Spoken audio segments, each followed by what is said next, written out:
I used to rent really expensive bikes. I'm talking $10,000 electric bikes. I'd go rent them for the day. I'd always pay like an extra $200 for extra insurance the day you got to return them. Oh, they were on the bike rack, we got rear-ended, you know, stuff like that. The bike's totaled, so I mean, obviously they don't want the bike back. They were never happy about it, but then you only had to pay like another $300 or something because you had that extra insurance. But then we're turning around selling, you know, we just made 10, 20,000 off of these bikes.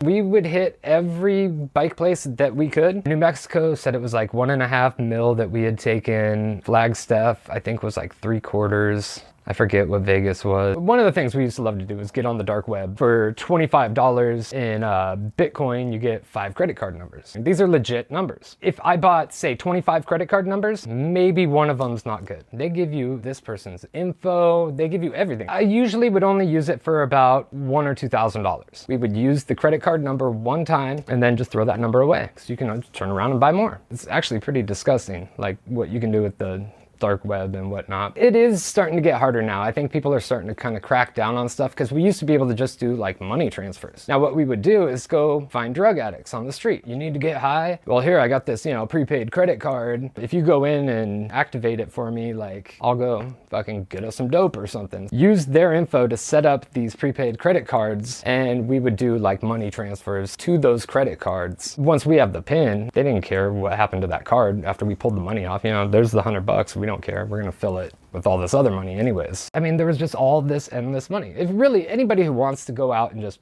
take money, you can. We had so much money, I wanted to go to Vegas. I wanted to play Rockstar, you know what I mean? I just started hitting casinos, having fun. I've probably lost a good $250,000 in a night.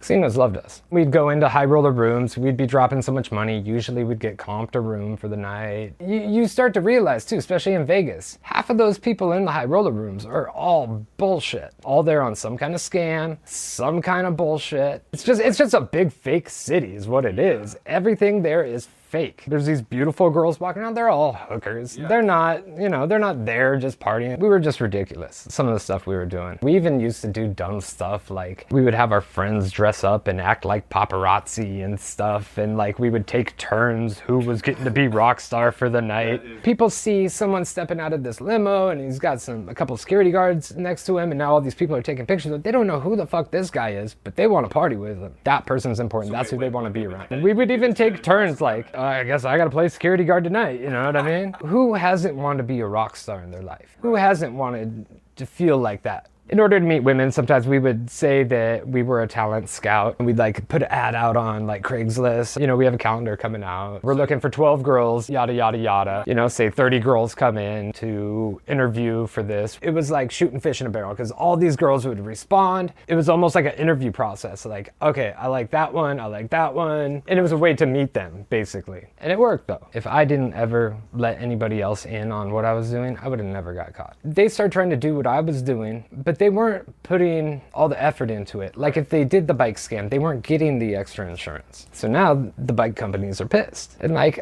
a lot of my family, I don't even talk to anymore just because I'm ashamed of getting in trouble. So I got that out of my system. You know, that's why I'm willing to talk to you about this stuff now. Because to me, that's the past. Luckily, I had, you know, like I said, all those credit cards. I put over $40,000 down just on a lawyer, and he worked his magic. I had $1.3 million in restitution, knocked down to like 7,000. Like when I got released from jail, they gave me my wallet and it was just packed full of all these prepaid credit cards. I couldn't remember the pins to most of them. I still like, I mean, there's stacks and stacks of these prepaid credit cards that have the max amount that we're allowed to put on them. I can't remember the fucking pin to them.